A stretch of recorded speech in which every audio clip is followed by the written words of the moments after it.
90-cı illər çox qarmaqarışıq, tutqun, bədbin bir vaxt idi ölkəmiz üçün. O illərdə mən jurnalist idim. İlk müstəqil illərində Azərbaycanın torpaqları işğal altına düşmüşdü və həm təhlükəsizlik baxımından, həm iqtisadi baxımından Azərbaycanın vəziyyəti çox mürəkkəb idi. Belə bir vaxtda birdən-birə neft müqaviləsi haqqında söhbət başladı. Müqavilə sözünü mən ilk dəfə onda eşitdim. 1994-cü ildə Ulu Öndər Heydər Əliyev neft layihələrə başlamışdı, əsr müqaviləsi imzalandı.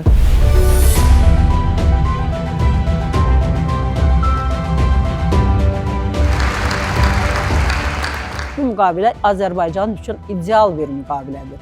Elə bir müqavilədir ki, ona görə onun üçün elə uzun müddət danışıqlar getdi. Azərbaycanın bütün iqtisadi maraqları, Azərbaycanın təhlükəsizlik maraqları, ən başlıcası Azərbaycanın siyasi maraqlarını nəzərə alan bir müqavilədir. Və qeyd etmək lazım idi ki, o vaxt 90-cı illərdə buna böyük bir müqavimət var idi. Ənənəvi belə deyək güclər, regionda olan qüvvələr bunu istəmirdilər. İnanmayanlar var idi ki, nə olsun müqaviləni imzalayıblar, nə olsun xarici şirkətlər yığışıb ora investisiyada qoyurlar, işdə görürlər. Hələ bir görək neft çıxacaqmı? Hələ bir görək nefti dünya bazarına çatdıra biləcəklərmi? Tərəddüdlər var idi. Neft istehsalı bir məsələdir, amma onun dünya bazarlarına çatdırılması ayrı bir çətin sual idi. Paralel olaraq elə tikinti getdi ki, həm platforma modernləşdirilirdi tikinti sahələrində, həm də Səngəçal terminalında ciddi tikinti işləri gedirdi. 3 il ərzində bu işlər hamısı görüldü. Çıraq platformasını artıq demək olar ki, istismara verməyə hazır vəziyyətə gətirdik və gözlədik. İlk nefti ilk boyu da açıldı. 97-ci il 12 noyabr artıq Azərbaycanın özünü təsdiqi dünyaya qol çəkdim. Söz verdim ki, neft çıxacaq, gördünüz ki, çıxdı. Bax, bu mesajı çatdırmaq günüydü. Onun üçün də elə böyük bir tədbir oldu ki, Ulu Öndərimizin adını daşıyan sarayda çox böyük bir tədbir oldu.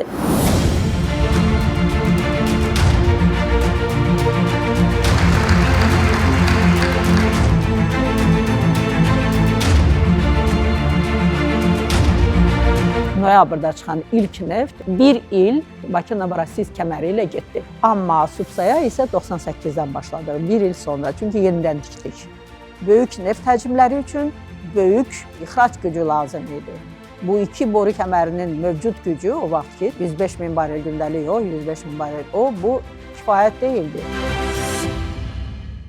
Azərbaycan neftinin dünya bazarına çıxarılması üçün ən mükəmməl həll yolu məhz 3 ölkənin ərazisindən keçən boru kəmərinin çəkilməsi idi.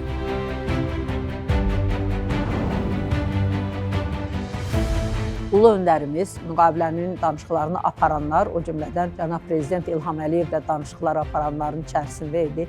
O cür dəqiqliklə, o qədər Azərbaycanın xeyrinə, gələcəyimizin naminə, dəqiqliklə o müqavilənin şərtlərini işləmişlər ki, müqavilənin şərtlərində göstərilmişdi ki, mütləq Azərbaycana yeni əsas ixrac kəməri tikilməlidir. 1998-ci il məşhur Ankara bəyannaməsi qəbul olundu Bakı-Tbilisi-Ceyhanla bağlı. Ən optimal, ən sərfəli bir marşrut olaraq seçilməsinin vacibliyi gündəmə məhz Ankara bəyannaməsi ilə gəldi. Daxili liderin qətiyyətli siyasəti və onun layiqli davamçısı cənab Prezident İlham Əliyevin uğurlu fəaliyyəti nəticəsində Bakı-Tbilisi-Ceyhan kəmərinin reallaşması təmin olundu.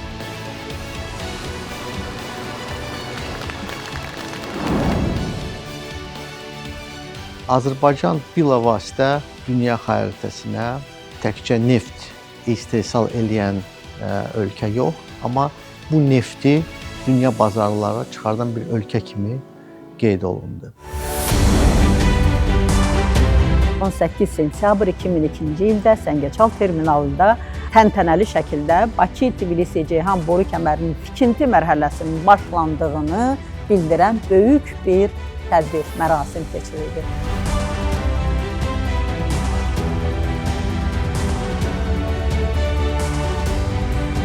Möhtəşəm bir mühəndislik şücaəti olan bir layihənin bu 4 ilə yaxın tikinti müddətində 110 milyon inşaat saatı sərf olunub. 206 milyon kilometr məsafə qət edilib.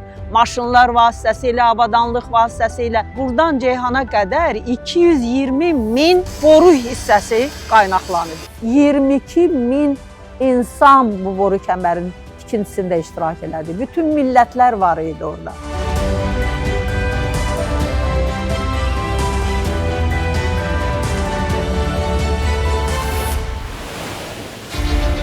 İki nömrəli nasos stansiyasına mənim ilk səfərimdə, hansı ki o zaman mən operator texnik kimi bura gəlmişdim. O zaman burada çoxlu tikinti layihələri gedirdi. Yəni bir çox podratçı şirkətlər cəlb olunmuşdu bu layihəyə və demək olar ki, sahənin hər yerində işlər gedirdi. Və bu mənim üçün çox maraqlı oldu.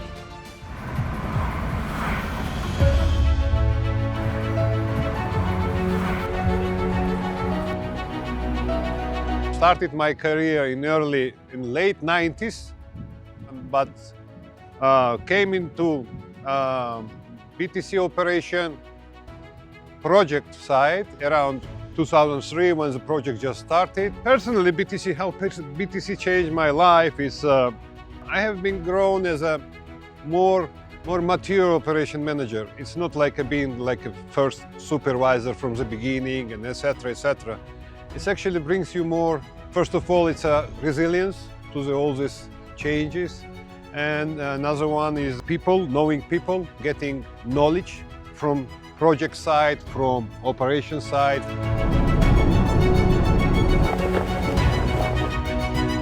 Üç ülkenin insanına saygı gösterecek, onlara etki etmeyecek, onlara fayda sağlayacak, bütün hayvanlara, bütün bitkilere saygılı olacak ve burayı biz bulduğumuzdan daha güzel bir hale getirerek bırakacağız. Bu inşaat böyle yapılacak, böyle bitecek. Bu her boru hattından farklı olacak. Bu 100 yılın boru hattı olacak. Biz böyle başladık bu işe.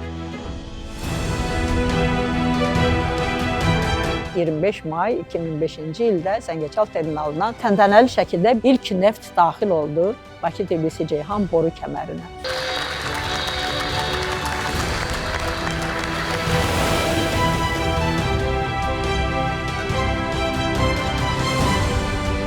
Bunu doldurmaq üçün 10 milyon barel neft lazım oldu. 2006-cı ilin ortaları çatdı artıq Ceyhana.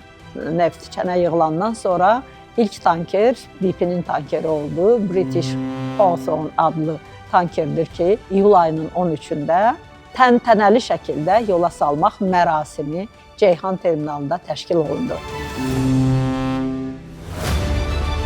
Bakı-Tbilisi-Ceyhan biz deyə bilərik ki, ilk postsovet məkanında layihə idi ki, müstəqil dövlətlərdən birbaşa dünya bazarına neft tranzit olunmuşdu.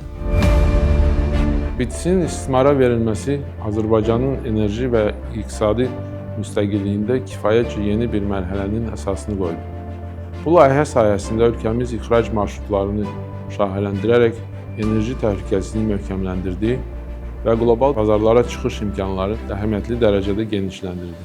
Eyni zamanda Xəzər regionunun karbohidrogen ehtiyatlarının beynəlxalq bazarlara birbaşa və etibarlı nəql təmin edildi.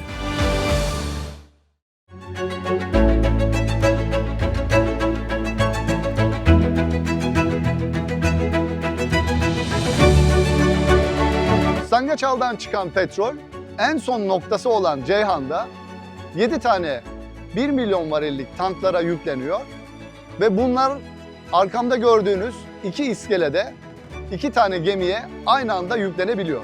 Ortalama yılda 300 tane tanker yükleme kapasitemiz var.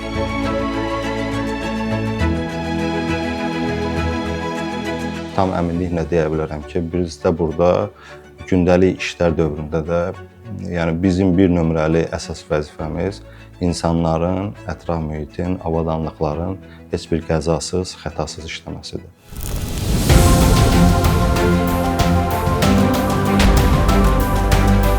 BTC-nin uğuru regionda növbəti iri miqyaslı layihələr üçün də möhkəm baza rolunu oynadı.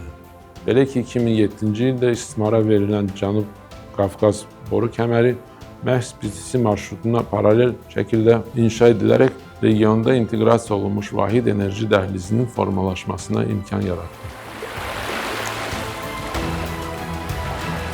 Bir məsələni də qeyd etmək istərdim ki, biz artıq təkcə Xəzər dənizindən Avropaya və yaxud dünya bazarına qaz neftin ötürülməsindən söhbət getmir, biz artıq tranzitdən söhbət aparırıq.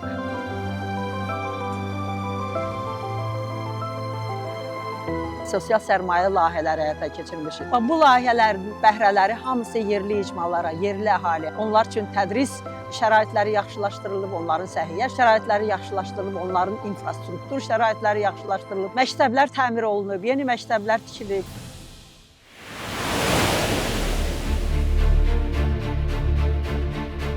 Möhtəşəm 20 illik tam təhlükəsiz uğur hekayəsindən sonra elə bir nöqtəyə gəlib çatıb ki, artıq onu biz bu şəkildə Azərbaycanın bizim ən yaxın tərəfdaşımız, bizimlə birlikdə çiyin-çiyinə bu illər ərzində çalışmış şirkət olan Azərbaycan Dövlət Neft Şirkətinə, yəni SOCAR-a təhvil veririk.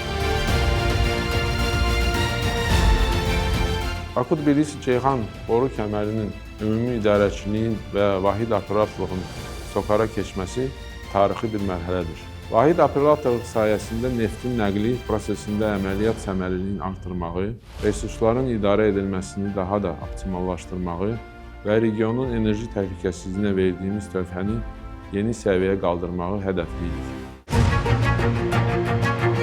Mənim üçün Bakı-Tbilisi-Ceyhan əsas qürur mənbəyidir. Mən öz işimlə fəxr edirəm. Həm mənim həyatımda, həm də ki, bütün Azərbaycan dövlətinin həyatında BTC layihəsinin önəmi çox böyükdür. Benim hayatıma dokunduğu gibi boru hattının geçtiği Azerbaycan'da, Gürcistan'da, Türkiye'de birçok insanın, birçok bölgenin gelişmesine ve hayatlarına dokunmasına sebebiyet vermiştir. Bu layihə mənim üçün çox önəmlidir. Niyə? Çünki həyatımın 22 ilini mən burada keçirtmişəm. Very intrinsic part of my life. It's actually 20 years, it's a quarter of century. It means something. So it's very fantastic.